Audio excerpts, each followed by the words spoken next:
Okay. Can you hear me? Can you hear me? All right. Welcome, guys, to the first recap episode of the Michigan State Spartans. My name is AJ. I will be recapping the game. Pretty much just anything that happened, anything I thought was really cool. Thank you for tuning in. If you means a lot. So the first thing that I'm going to talk about here today is the fact that this is a very important win for Michigan State today, or not today, but last night. It was a very important win.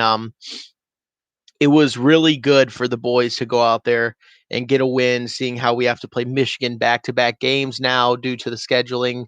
Um, it'll be hard to sneak out a win there, so it was very important for us to get a win today, or last night, I should say, against an Indiana team that was falling flat on their face and didn't look like they could do anything great. Sorry, let me just pull up the box score really quick. I mean, a 64-58 win is not ideal. I would have rather blown them out by 20, 30 points, but I mean, that was never going to happen with the way we were shooting and uh, our inefficiency from the field to begin the game. The first thing I want to get into is Joey Hauser is completely unplayable in my mind. Um, the inability of him to play defense um, really hurts this team down low, as the big men can take it to him. The guards drive in and they have a quickness advantage over Joey Hauser, and it's not an ideal matchup anywhere, in all honesty. The only thing that I can find bright spots about Joey Hauser's game is his efficiency from the free throw line. He's a very good free throw shooter. Last night he went, sorry, 1 second. He went, let me pull it up. 2 of 3 from the line. He's gone perfect from the line a bunch of times. His 3-point shot is really hit or miss. It just depends on the night, in all honesty. But last night I did see those two post hook jump shots, post hooks in the paint. Later in the second half, it was really impressive that he could do that with such a smaller frame compared to all the other big guys that are on the floor. Although Indiana isn't a tremendously huge team. I mean, Jackson Davis, Trace Jackson Davis, he's only 6'9". I mean, and then let's see, Hunter is only 6'7". So I mean, we're not looking at huge guys out there for Indiana by any means, but um, Hauser is not a big dude. I mean, he gets bullied all the time for 6'9", 220. Joey Hauser is, he gets bullied around a lot. Um, but it was quite impressive to see him go in, drive in, and do a little post hook. It was pretty good. That was pretty much the only bright side about Joey Hauser last night. Everything else was terrible. His shooting, his defense, his turnovers. You can't give the dude the ball in the paint or on the wing. Like, he tries to back down people from the 3-point line. It's just not going to work out. Um, the next thing I would like to talk about is Gabe Brown. I am thoroughly impressed with Gabe Brown. Ever since Gabe Brown was a freshman, I knew he was going to be very, very good. I liked him as a freshman. I said something like he had the potential to be an elite Michigan State player. Um, he has the ability to space the floor, play defense, and really do anything else that he could imagine. Um, there's nothing that he can't do. I mean, he can finish, he can dunk on top of your head, right on your head. He can shoot the ball, shoot the hell out of the ball. Just get in the corner and just shoot. I mean, the dude is a playmaker. He can I mean, the only downside to his game most likely would be the fact that he's not a terrific dribbler, but you're not expecting him to. He's a two guard. He's definitely not a point guard. Another thing that was very apparent to me is Aaron Henry is this entire team. Uh, just that is it. Aaron Henry carries this team. If we cannot get Aaron Henry to get going, if Aaron Henry cannot score about 25 a night, 20 a night, it's not going to be looking good. Aaron Henry, when he is on, it is something else for this Michigan State team. They have everything going. He is a great defender. He is a great uh, drive and kick guy.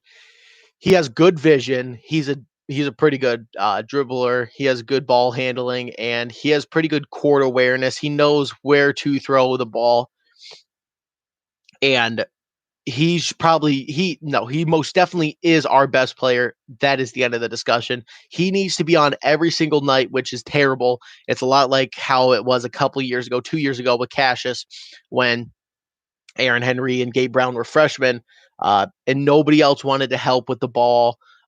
It was just a pick and roll game between him and Tillman, and that was the entire offense. And if that wasn't going that night, then you're pretty much done. The next thing I wanted to talk about was AJ Hoggard. I don't know why Izzo continuously starts AJ Hoggard. Now, by no means did Hoggard have a terrible game. I think this was honestly, I wouldn't say one of his best games, but it was a lot better performance than some of his other games. I mean, two assists, 3 rebounds, 2 turnovers. I mean, it's pretty much an AJ Hoggard specialty to have a couple bad turnovers and have a couple really good assists. Very well. I think he just gets a little ahead of himself. He tries to run up and down the court too fast. I mean, he's got to slow down a little bit. He's got to take his time, but he has a lot of potential. I can see it in him, but I think for this remaining stretch, Izzo has to, and I mean has to, start Rocket Watts. There's no other options really that are viable options to play point guard on this team. I mean, you could put Aaron Henry at the 1, and I'm not sure who would fill in for him. Probably have a Joshua Langford, Gabe Brown, and then who's putting in at the 4. I mean, you got to start Watts. You got to start Langford. You got to start Henry. And I really have liked Marble in the starting 5. Malik Hall in the starting 5 is good. I mean, I'm okay with Malik Hall starting. I'm okay with Marble starting. I'm okay with them even putting out Marble and Bingham, putting Marble at the 4, Bingham at the 5, because Bingham can stretch the floor. He just doesn't really shoot it a lot. This lineup just kind of, it needs a true point guard. It's hurting. And with excuse me, I am blanking on his name. Foster Loyer. With Foster Loyer out for the rest of the year due to surgery, he was truly like the veteran point guard, but he wasn't that great. He was a good he had good vision. He could shoot the ball very good. But he's not going to go out there and get points and 10 rebounds. I mean, he's no Cassius. Everybody knows that. He was just a good body to have in there in the point guard room to maybe start him. And then if Watts is having a good game, put Watts back in. Or if Hoggard is really having a good game, put Hoggard in. But it just really stinks to not have Loyer, because you would love that experience, that depth, that extra player.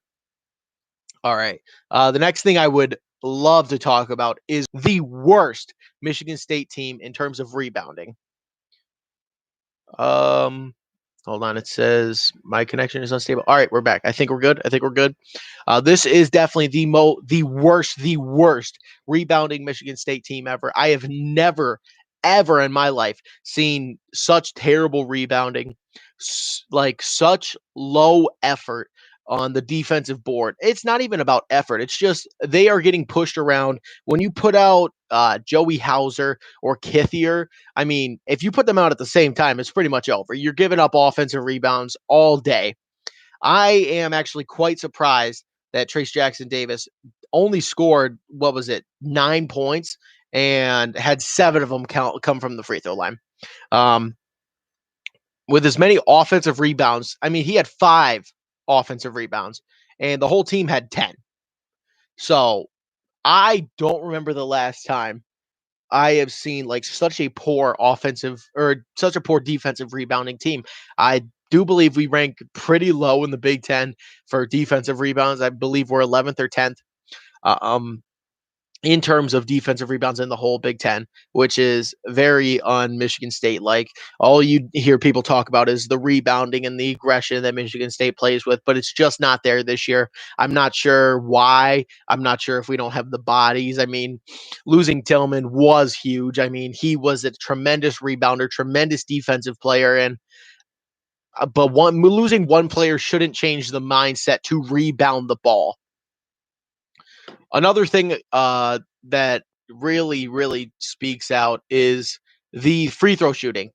It doesn't look terrible, not at all. I mean, 20 out of 30 is not ideal, but if we played a team like we played Maryland, uh, Indiana shot 20 of 29, so they didn't shoot much better. But Maryland shot the lights out of the ball and did not miss a free throw. They missed one free throw all game. And truly, they brought it to us, and they whooped us. They absolutely whooped us. Now, Indiana was terrible from the free throw line, terrible from the 3-point line, and they were at 10% from the 3-point line. I mean, you can't shoot worse than that. You cannot shoot any worse than that. The free throw percentage 4 for 6. Henry 5 for 8. He had a couple misses. He'd make the front end of the 1-and-1 or the front end of the free throw, miss the second, and then Langford had some free throw misses at the end of the game. I mean, Bingham went 1 for 2. Hauser went 2 for 3. That doesn't sound terrible, but you left 10 points on the board. 10 points that could have easily made this game a 20-point blowout. It's just very frustrating to go to each game have to worry about shooting a free throw. A couple years back, I believe when um, Cassius Winston was here, I believe it was his sophomore or freshman year. We were like one of the worst free throw shooting teams in the nation. Like Nick Ward was terrible at the line, and everybody else was very average at best. And we would miss 20, 30 free throws a night. And I just remember just pray that one of them fell because you are leaving free points on the board, and it's just unacceptable to be missing 10 free throws in a game where your season depends on it. I know they're probably a little tired from playing all these games in such a short scheduled time, but you got to go out there and you have to make free throws. Free throws leads perfectly into my next point, which is 3-point percentage. I talked a little bit about this earlier. The 3-point percentage for both teams was not very good. 4 of 17 for State and 2 of 20 for Indiana. 10% for Indiana, 23 for Michigan State. I mean, you could not have picked two worse three-point shooting teams in the nation that night than last night. I mean, uh, it was terrible. It was like we refused to believe that we could not miss a three-pointer. I mean, Langford shot 5 of them. I'm okay with Langford shooting the threes. There's like a handful of players I'm okay with shooting threes on this team. Langford would be one of them. Gabe Brown would be another. I'm okay with an occasional Aaron Henry three-pointer. Um, it's about the only thing Hauser does decently well is shoot the 3 ball, but last night he went 0 of 3. Rocket Watts, I swear to God, if he pulls up for another about half court shot, 3-pointer, I am going to lose my mind. Dude, it is infuriating that he thinks he is like Steph Curry or somebody even above a like 20% 3-point shooter. I mean, he is not a great 3-point shooter on the year. Let me pull it up. I can't even remember off the top of my head. 27%. 27%, and he's pulling up these like half court 3-point shots. I love Rocket Watts. One of my favorite players on the team. But he really, really needs to stop shooting those 3-pointers. Um, Another thing that could very much use some work is the points in the paint. I mean, that's really where we score a lot of points. So it kind of stinks that we don't have a 3-point shooter to space the floor out, to give a chance for, oh, I don't know, if Langford's standing in the corner, Aaron Henry cuts in, passes it out to Langford, and Langford can hit a corner three. I know that can happen, but there's not many other players that can do this. And that really tightens up the spacing on the floor and how much, honestly, we can do, because if you don't have a 3-point shooter that is consistently good, um, it's going to be tough to get in the paint, especially against a team like Michigan. I am very much scared on how these Michigan games are going to go. They are an amazing elite defense, and they just got their ass kicked. Just plain and simple, last night they got their ass kicked, and they are going to be coming back, and they're going to want some revenge. Especially since Michigan State has run the Big Ten the past couple of years, and they've had a good team, but just not good enough to compete with Michigan State. Uh, I believe this year is a year that we could drop both games to Michigan in conference play, which could very much hurt our chances of making the tournament. I think really you realistically have to win one game the rest of the year. You have to either win one at Michigan, one against Michigan in total, or one in the Big Ten tournament. You have to win one, because if you don't, your resume right now is not good enough. What would that be? That'd be about 14-13 if you did not win another game, which I'm not going to say is good enough to get in the tournament. It would be very hard. I mean, you would need some major help from the other teams on the bubble to even be considered, honestly. But with the last point I do want to bring up before I get going is defense. This team is it's like flipped a switch um the past couple games. Ever since the second half of that Indiana game, the offense turned on, the defense turned on, and it was like something just clicked in their heads that was like, holy shit, if we don't start playing even somewhat better defense, um, we're going to get kicked out of the tournament. We are going to, the only chance we would have is the Big Ten tournament, and that's not going to happen. It could, it really could, but it probably won't. The defense has been stellar. Aaron Henry is definitely our best defensive player. And it's been like that for a couple of years. Aaron Henry, when there is a pass down to the low post, Aaron Henry comes with the double and he gets the steal every time. I mean, it's no coincidence. Aaron Henry guards the best player. He gets the most steals. I mean, another player that is very good defensively is Rocket Watts. I very much like Rocket Watts defensively. I think he could be a top defensive guard if he put the time and the effort in and really, really gave it a shot, because he's very good defensively. Uh, when he wants to, he can lock down the best guard on the opposing team. And I think that Bingham is very good defensively. He gets a ton of blocks.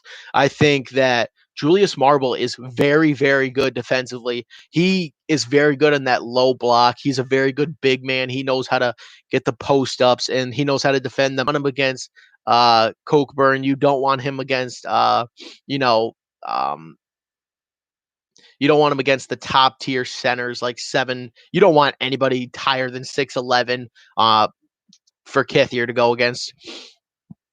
It's really just a nightmare for Michigan State fans and probably for Izzo to put Kithier out there against a very tall guy, because Kithier is a pretty short white guy. I mean, he's not short relative to, normal humans 6'8", but yeah, I don't want him against a dominant, huge center, because Kithier is good. He has good footwork. He's decent down there, but I think we have better options. I would even like Malik Hall, honestly, on a center over Kithier, because Malik Hall just I think Malik Hall is better than Kithier, obviously, but Kithier Kithier's okay.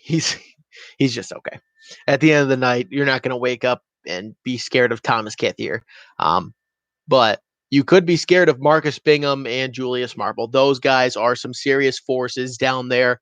And I think Marble had a pretty good hook shot in this game too. He was actually pretty good. Um, he doesn't shoot a lot. He doesn't score a lot, but he does go out there and he plays really hard on the defensive side, and he rebounds pretty well. Um, and yeah, I think that's about all I have for today, guys. Thank you for watching. I'll be back at this again, probably after the Michigan games, recapping those, and hopefully we can snag one. Really hope we can snag one. All right. Take care, guys. Peace.